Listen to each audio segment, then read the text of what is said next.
this one thing is going to change everything in my entire life. I just feel like that's just not true in any situation. People are just so negative all the time. I grew up very, very poor as a kid. I hated that too. This is exactly what I would do in order to start to travel more.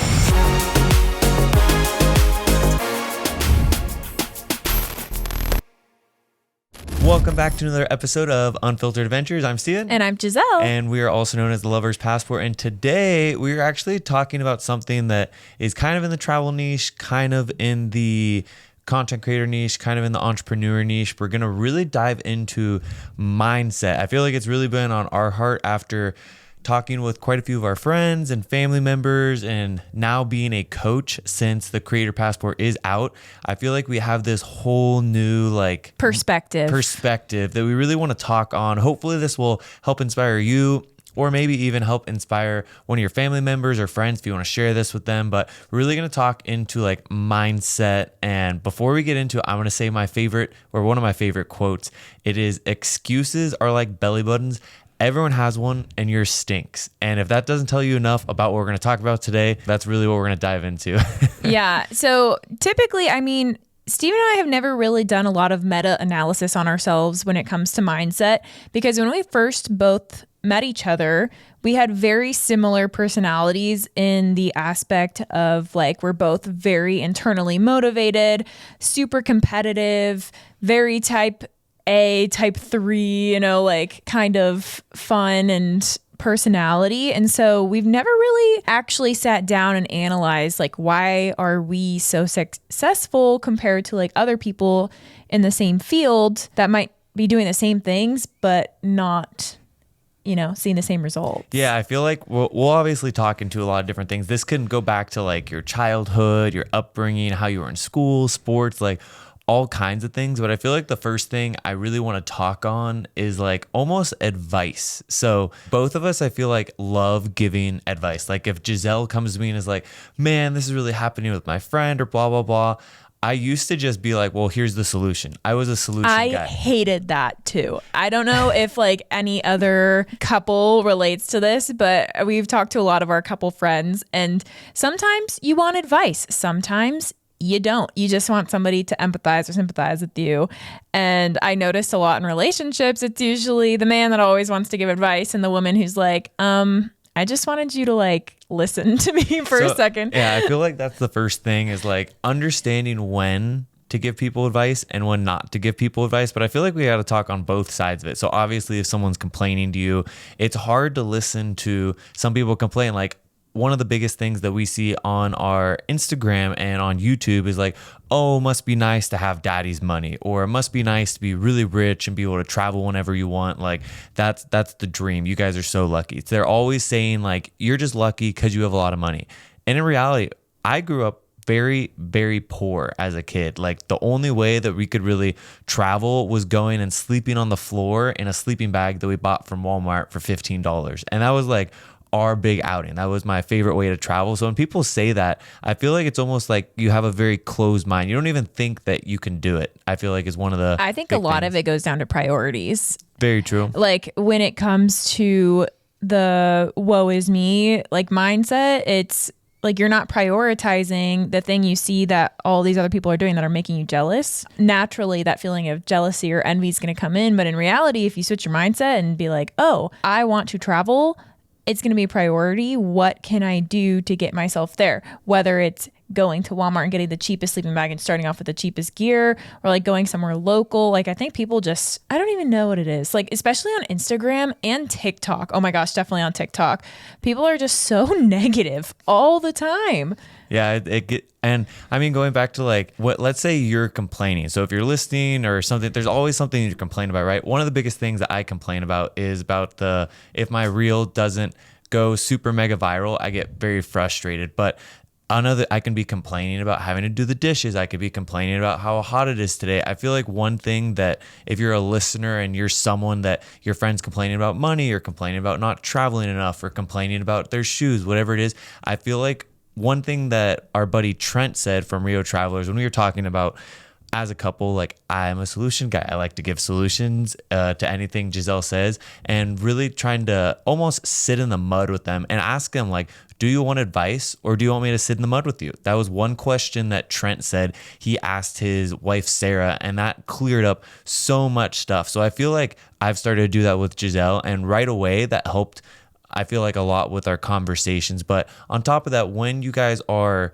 I keep saying complaining, when you're talking about what's going on with you to a lot of other people, or even let's say you're sending us a DM, like, how can I travel? I want to travel. You guys look like you're doing all this. Like when you're reaching out, obviously that was a cry for help. But if you're just complaining, I feel like it's important to reach out and almost ask for advice. Like, hey, this is what I'm going to. I'm really struggling because this isn't happening for me. Can you help me? I feel like simply asking people for help is a big stigma. Like people's egos are too big that they don't want to go and do that. It's just a lot of pride issues, I think. And so if you ever have done the Enneagram tests, I think it's Enneagram 3, which is a helper.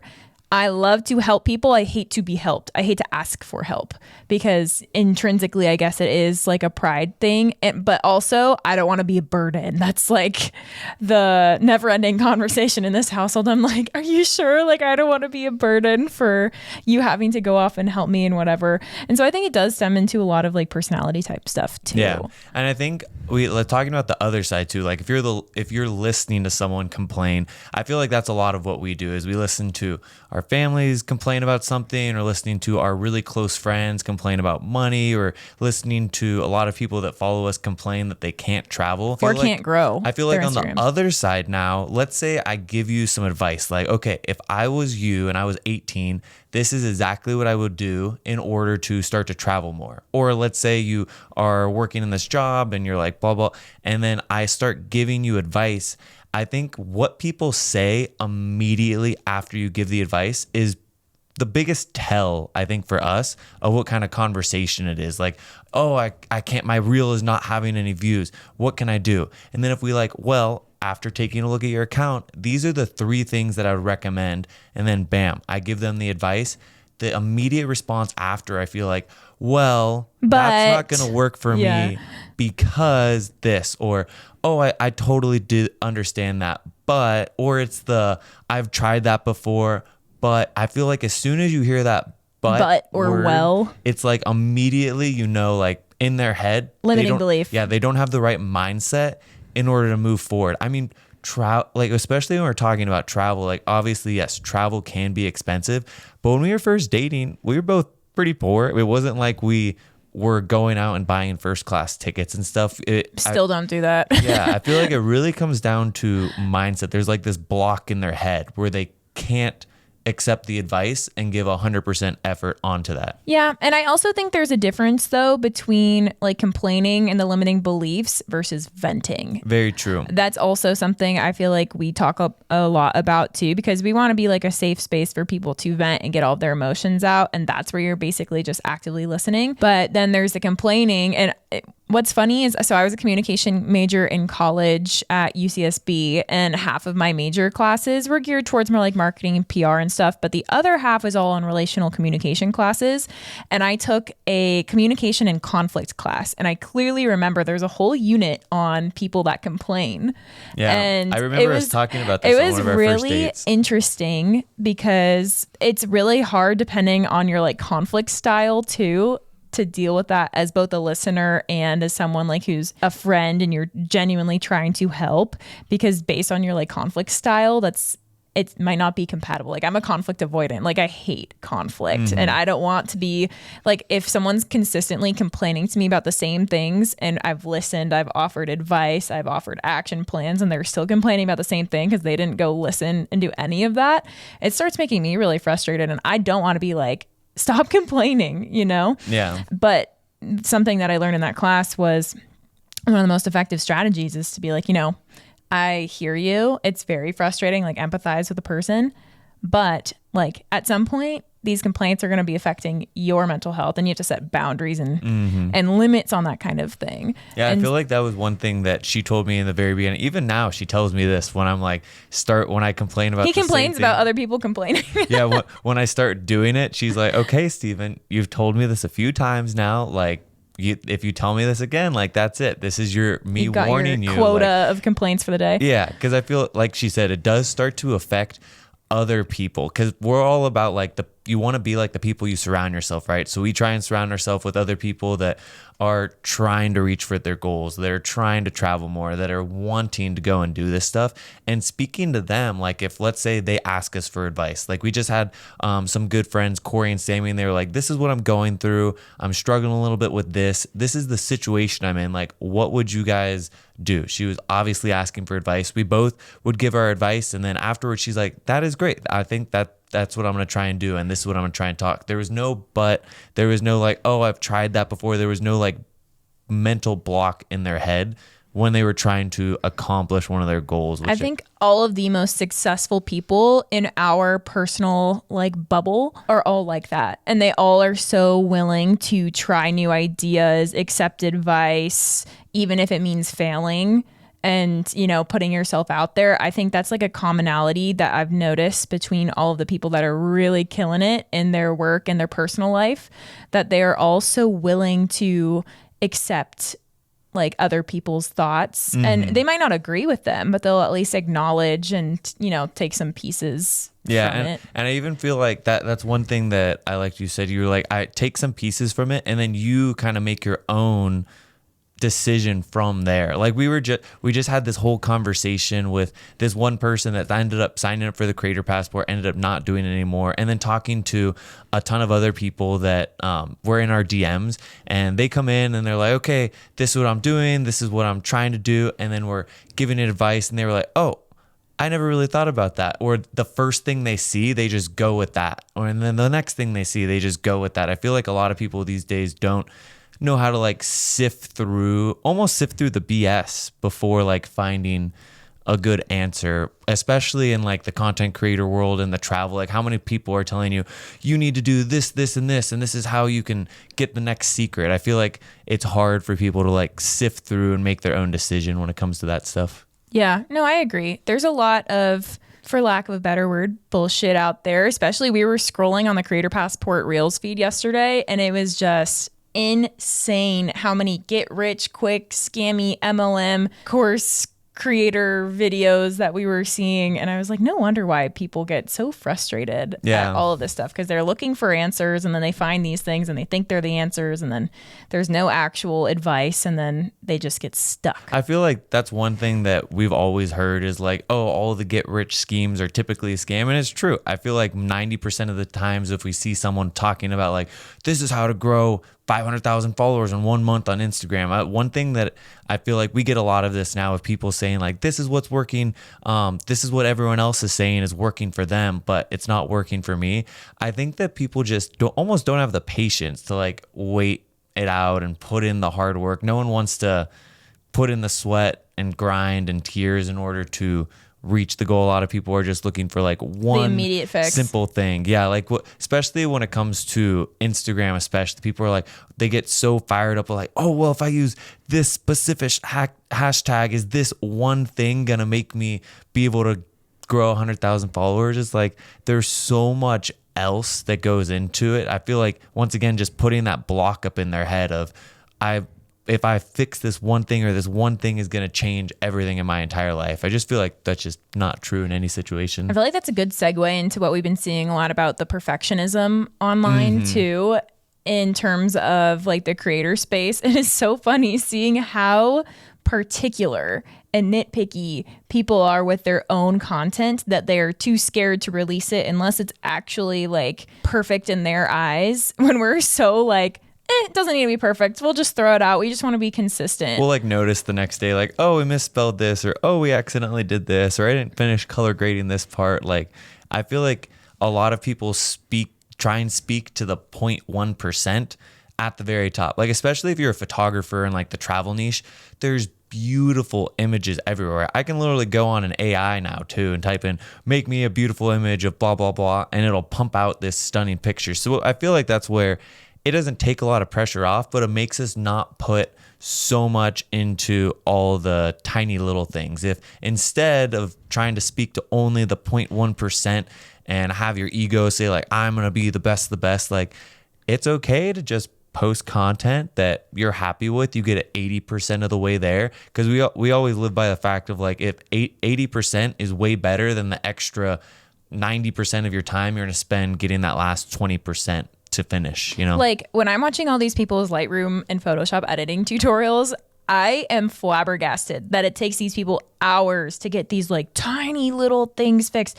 And I mean, that's art. If it's in your practice, like go for it. But when we're talking growth on Instagram and like growth and consistency, I just think like you could be spending so much time elsewhere. Yeah, very Same true. thing with like being so particular about, oh, I didn't use this, or I didn't spell this right. I didn't use this particular hashtag.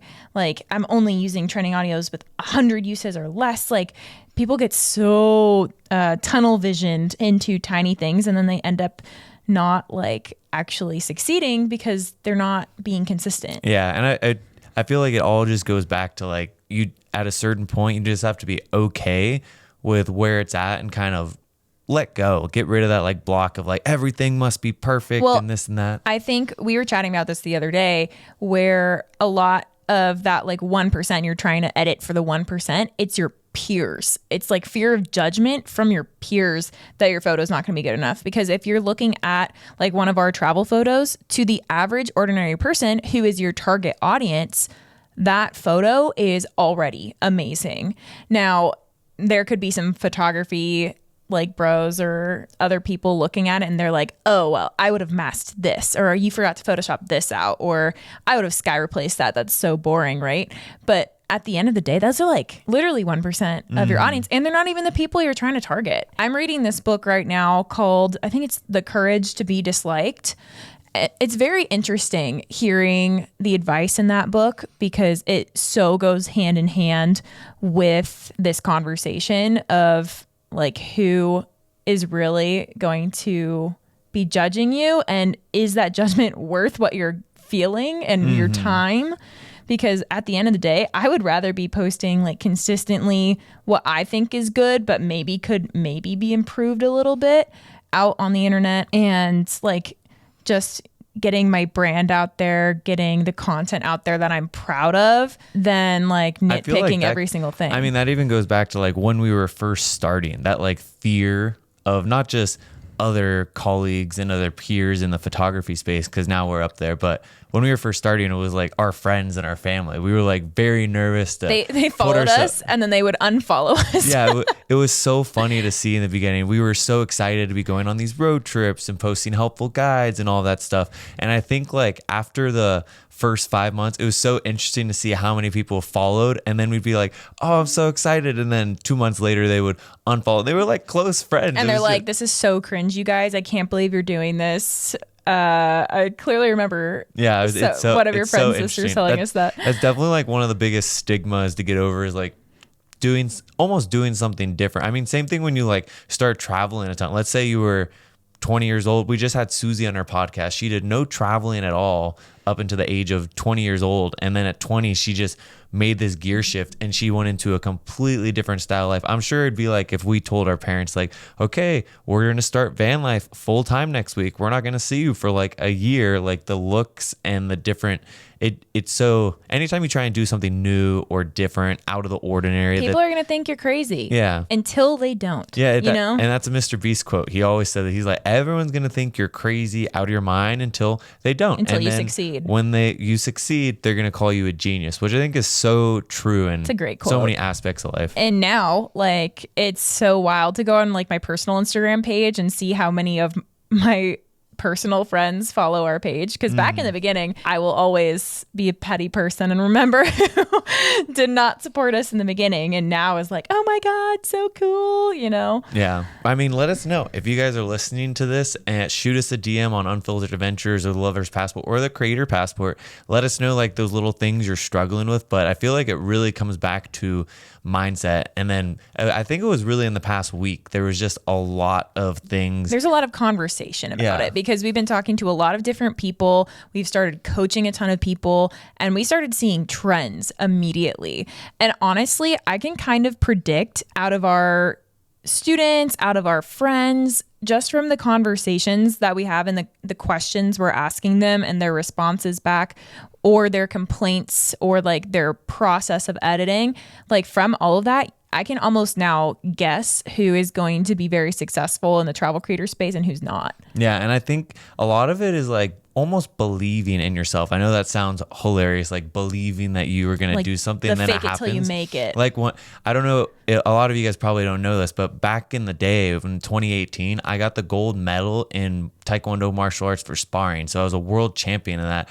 And I had, I think, 9 silver medals up into that point. And the big gear shift that got me from going to the silver medal to going to the gold was really just sitting there and like envisioning myself winning, like believing that I could do that, because everyone in the ring, I think, was more athletic, more flexible, stronger, better. So being able to envision that and almost manifest it, that every time I'm training, I believed that I was going to go and do it. If you guys are really trying to get into travel, believing that this year you're going to go on this many trips. If you're trying to get into the content creation space, like manifesting and believing in yourself that you can do that. Like when we're on some of these coaching calls, we'll tell people like, I totally believe like in 3 months, you're going to be at like 20,000 followers and you'll start being able to do this. And they were like what? Mind blown. They were like, never in my wildest dreams could I believe that I could do that. And it really comes, you just have to have that internal like belief in yourself. And if you struggle with that, there's so many good books. I feel like we do a really good job of constantly just surrounding ourselves with thoughts and the self-help books and podcasts and different ways to encourage yourself to basically believe in yourself. In the end, 90% of them say the same exact thing, but they're telling you in different ways. So I feel like it really helps your internal motivation every day to go and do something and believe that you can do it. I think that's why Steven and I have been really successful, not just like in the travel creator space, but also like with our new business, with Steven's martial arts business, with school, like you name it. We've always had a slight, like not slight cockiness, but like, I feel like that's the best way to say it. Like besides saying belief in yourself, like you have to have a little cocky, not overly cocky. When I first met this guy, man, was he so cocky. But I mean, it does kind of spill over into other like ways in your life if you just believe that you can do something. And then it just goes hand in hand with like working on your goals and so on and so forth. But I think a little cockiness goes a long way. I totally believe, because without that, you're never going to like really push yourself out of your comfort zone. One thing I feel like that I heard just out of the DMs when we were talking to people about this is they were like, anytime I try and do something, I just come back to my comfort zone. Or anytime like I got this and I haven't even used it yet because I'm so comfortable in my comfort zone. Traveling is not very comfortable. No. You're sleeping in airplanes, having to buy expensive plane tickets, missing flights, not knowing the language where you're going. Like it's so uncomfortable to put yourself in that position. And it's almost scary, just like when you're starting Instagram and all that. It's really scary to put yourself out there and be like, oh no, it didn't go viral, or oh no, I got some hate about this because I expressed that I liked California more than Colorado. Like, oh, it's just crazy that keeps a lot of people from going and I feel like reaching their goals. I think I've seen so many quotes on like those little vision board posts of nothing great ever happens inside of your comfort zone, which is, I mean, that's a little extreme of a quote, but because it does. We used to say that all the time in our Taekwondo classes. Oh, really? We'd make all these little 7 to 12-year-olds sit there and they'd be like, we'd be like, what? Why would you do your goal? Or what do you get out of your comfort zone? They're like, I reached my goal. It was adorable. Yeah. I mean, we were on a live call yesterday and I loved what one of our students was saying about her brand, because she wants to focus on mindset as one of her content pillars. She was saying how she wants to encourage people to seek discomfort in their like quote. Everyday life. And I was like, that's great, whether that's in travel or she also does like yoga and meditation and some other stuff. But I thought that was so good. It kind of reminded me, same friend Trent, he would always tell us, like when he has a kid, and now he does, that he wants to teach them to fail, like how to fail properly, because failing is uncomfortable and putting yourself out there is uncomfortable. But if you change your mindset about the word failure, it can actually work in your favor. So like conditioning yourself to get the no's, to get the rejections, to like get the judgment, like at the end of the day, if, and this is what I say now to ourselves, like if we're getting haters online or if people are judging us for one reason or another, I'm like, well, we have our dream house, we have our cutie patootie little dog, we have tons of amazing friends and family, we get to travel and we get paid for that. That person's not going to take any of that away from me, you know? Very, very true. And thinking that in your head is just a switch in perspective versus like, oh my God, everyone online hates me because I didn't mention Colorado in this top 50 states. Yeah. And I feel like there's obviously like many things you can do every day. I feel like one thing that I used to love to do was, I call it the sticky note. We actually, one of our, Nikki, she was in the last podcast. They actually just moved into our place to kind of help her a little bit. But one of the first things I did was I wrote on a sticky note, like, all of the goals or the things that I think she can accomplish, and then I put it up on her window or on her mirror. So every day you're brushing your teeth, you're doing everything, you see exactly what you want to accomplish. I used to do the same exact thing, and I feel like it's really just reading that over and over and over to the point of you believe it. Like obviously if you sat down, you were like, I'm going to visit every single country in the whole world, you probably giggle a little bit and be like, there's no possible way I can do that.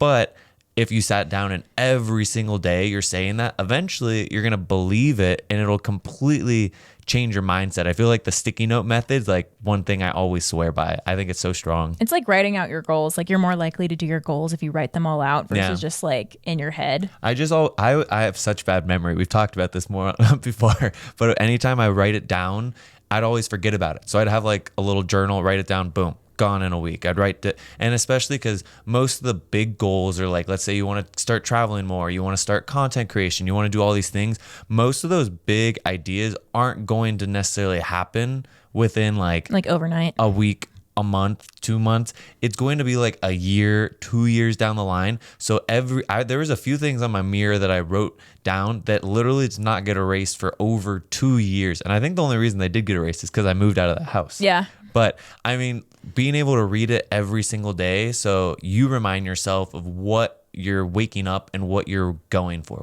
And why. Yeah. I think it's always good to think about your why, especially when it comes to traveling or content creation. Like if you are getting into content creation because you want money, you're not setting yourself up for anything. You genuinely have to love creating and love recording and love editing and all the aspects that come along with it, because otherwise you're going to burn out and people are probably going to see right through you, honestly. I feel like that's something else that we've been talking about a lot, which is authenticity online and how I'm sorry. When you said that, it just brought back all the quote unquote authenticity posts that we've been seeing.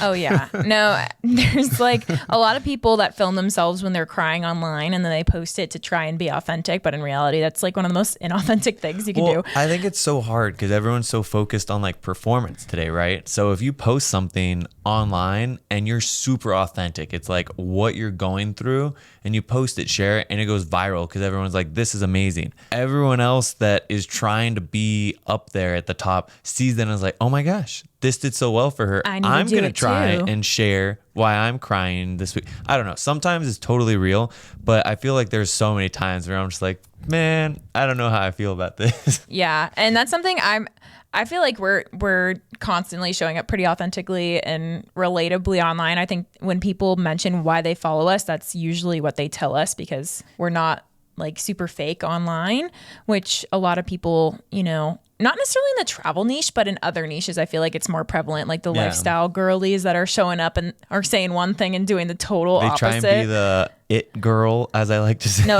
it's not the it girl. It's that girl. Oh, sorry. Come on, Steven. But that's something that I think my word for this year is authenticity. So trying to show up more like vulnerably almost online, because on Lovers especially, I feel like we're very surface level in terms of like our relationship, and most of the content's not about us, it's about places we travel. Well, I feel like it's hard because we've always talked about that, and we wanted to keep it to where we were only talking about travel and just telling you these are the best places to go, these are the best road trips, this is that. But after a while, it's like people want to get to know you more, which is kind of scary to share, because if we share something, all of a sudden they're like, oh, I don't really agree with this. Boom. And Yeah, they're that's out. that fear of judgment coming back again. It's hard. And especially now that we have over 800,000 followers, we said that this morning. I was like, we're probably going to be at 1 million followers by the end of the year. And we're just two normal people, regular Joes. That we were just talking about this other girl that really helped Giselle with a lot of her financial stuff and like opened her eyes up to a lot of other things. Her name is her first 100K on TikTok. Shout out. Yeah, she just grew to like 2 million followers, and I was like, she grew 800K or 700K in like 3 months, and I was like, wow. But I mean, it makes sense because she's teaching like she's easy to follow, very herself online too. Yeah. She's like, I am a boss bitch, online, and she opens herself up to a lot of hate. Yeah. But I mean, it attracts the people that she wants. It also attracts hate, but like letting go of that fear of judgment, she can double. Now she's at like 2 million followers on Instagram and TikTok. We're working on it though. So if you guys want to see more of the behind the scenes, I said we're going to start this little 30-day story challenge where every single day we have to post like a talking video of us in the story or just show what's going on behind the scenes. I hate talking stories. I don't know if you know that, which is so funny that we have a podcast where we literally talk for an hour every week unscripted. Like showing up on stories is so scary. And honestly, talking on TikTok is even scarier for me. I'm like, I can do stories now. I feel like I've conditioned myself to be able to do it better. But showing up and doing like the talking, like get ready with me's and the packing and stuff, I still hate doing those on TikTok. And our managers are always like, do more of this, do more of this. And I'm like, oh, but I don't want to.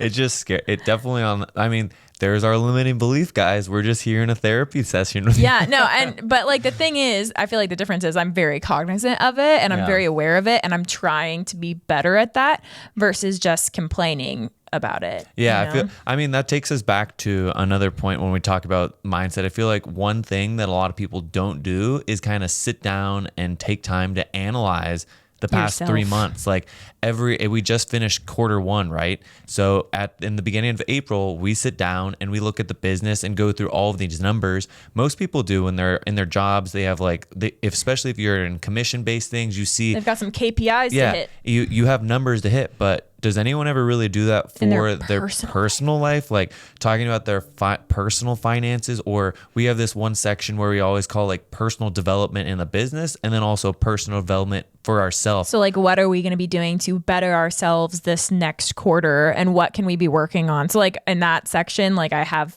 working on talking to the camera for TikTok listed on that section, but I also have like personal development courses that I would be interested in taking, or like Steven might want to like take a FPV drone course and better himself that way, or showing up to yoga or joining we just joined this mastermind that we were so excited about when we were teaching earlier.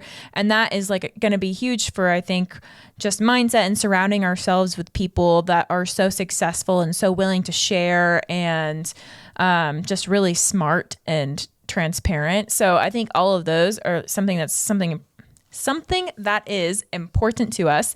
And so I think a lot of people should absolutely be doing that when they're looking at like every 3 months, what could I be working on, not only in my business, but also for myself. Yeah, I feel like anything less than 3 months starts to get like, you almost get too analytical of yourself, and you do need to give yourself some grace. Like some months are crazy. There's some months or some days where we literally work all day and we sit down and we're like, we are destroyed. Like today was why did brutal. we do that to ourselves? Yeah. And I mean, some days are like that and some days are amazing. We don't work at all. We spend the whole day with our friends and family. It's a beautiful day outside. Like you're always going to have the mix and match. And I feel like mentally preparing yourself for that, for like some days are just going to be brutal, but finding ways to motivate yourself to push through so you can get to those other amazing days or even those amazing vacations when you get to go and relax for a week. Yeah. And if you don't want to do this all by yourself, I mean, like therapy is also a really great way to kind of go over all of those things. Yeah. I feel like that's what a lot of people have turned to, especially these days, if they can't do this all internally. But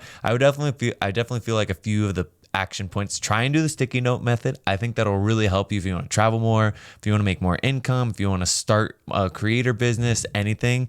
I feel like doing the internal, like sitting down, analysis, actually writing down things, sitting with yourself and journaling too. Yeah. I feel like that's another good one. Totally agree. I feel like the journaling for us, I mean, you can do it together as a couple or you can do it separately. I feel like we do a lot of the things together so we can share. But I've started to see even on TikTok, a lot of these things where they're like, can we normalize just going to a coffee shop, sitting there with our significant other and both working on ourselves not talking to each other. Like, it's kind of funny, but it works really well. Because Steve and I spend 24/7 together. So like when we do outings like together, I mean, honestly, sometimes that's what happens. yeah, it's very true. Because, well, we do actually try, we are pretty good about having our separate hobbies. Like I will go to yoga and he'll go off rock climbing or go to the gym. We'll separately walk the dog or we'll walk together. But especially when you work together and you live together and you're married, it can be difficult to get that separation too, to like just focus on yourself, because a lot of couples fall into the trap of like, you just merge each other's personalities and you lose your individuality. And then that's a whole other like conversation. Yeah, that's a whole different podcast we can dive into. But yeah, I feel like if you guys were sitting there and you were like, okay, I feel like I'm the person that is really struggling. Anytime someone gives me advice, I put up a barrier and I say, no, this didn't work. I'm saying, but, and I'm trying to avoid that. Really try and take some moments the next time you feel yourself complaining to open yourself up and say like, no, I'm okay. I don't need any advice. I just want you to sit in the mud with me. I need someone to listen to me. Or specifically asking like, I would love for your advice, and even having those conversations with your friends, your significant others, your counselor, and telling them like, hey, you're always giving me advice and I hate it. Can you just sit in the mud with me? And that's what I had to do for Steven a couple years ago. Have those conversations. I think they're so healthy. And even if, let's say you're traveling with someone, having those conversations about when you're traveling. We've talked to a lot of people and they're like, oh, I hate traveling with this person because they always sleep in. They never want to go do this. They slow travel. And then on the opposite side, there's other people that are like, they do way too many things in one day. They're always hiking. They want to go. I need more time to rest. I feel like that's super healthy to talk about before you go on trips or even on the trip. Yeah. Your regular friends are not necessarily your best travel friends. Fun fact. Totally agree with that. But I mean, at the end of the day, it's just healthy communication. Yeah, I totally agree. Anyway, I know this is very different than our normal podcast. We just felt very moved from where we see we're going. And then we're starting to hear a lot of the things that we've heard from, like I said, family, friends. And now that we're coaching, we have 112 people in the Creator Passport that we're trying to help achieve their goals. And they're all going through the same things and the same beliefs that are holding them back. Yeah. And the same, honestly, like practices that are holding them back. But I feel like too, just even if you're listening to this and you might resonate, like hearing someone else say it out loud sometimes is the trigger that you need. Like when we were just chatting with that girl that Steven was bringing up earlier, she literally told us like, oh, I didn't even realize I was doing this until you told me that I was doing this. Yeah. And going back to the analyzing, really sit down and take a deep look at yourself and write down, these are the things that I love that I'm doing. I'm reading more books. I'm listening to these strong podcasts. I'm going out and working out. I'm surrounding myself with people that I want to be like. Yeah, or like, exactly. I feel like that's honestly a really huge one, is surrounding yourself with people that have the same like success driven passion almost. And then the people that have very healthy communication and the people that are going to be there for you without getting jealous. Honestly, that's something that's hard to find when you're a content creator sometimes, because there is a lot of competitiveness like in the industry, even if it's not openly expressed. Totally. I feel like there, we can definitely tell which friends will be there for us no matter what. And then which friends get really jealous if we're growing more than them or making more money than them. And so there's definitely differentiation in figuring out who those people are and who you want to talk shop with. Yeah, I think that's very true. And being intentional about that. We went to Sedona and we talked to this amazing couple, Josh and Jilly, down there. And they said they moved to Sedona. They literally knew nothing. They knew no one there. They were trying to find their group. So they had to be super intentional about finding their community. So going out and let's say you join a Facebook group, finding other creators to communicate with, finding groups in your area where you live if you don't travel a lot. I feel like there's so many resources out there to find those type of people.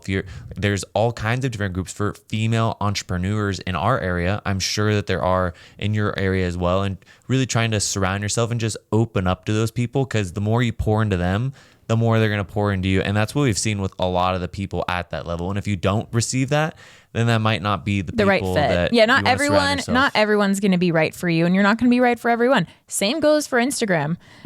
Something we were just telling our students was like, if you try to appeal to everyone, you're going to appeal to no one because you're just going to get lost in the mix. It's all about finding your people. Yes. But anyways, I feel like that basically wraps up this jumble of an episode.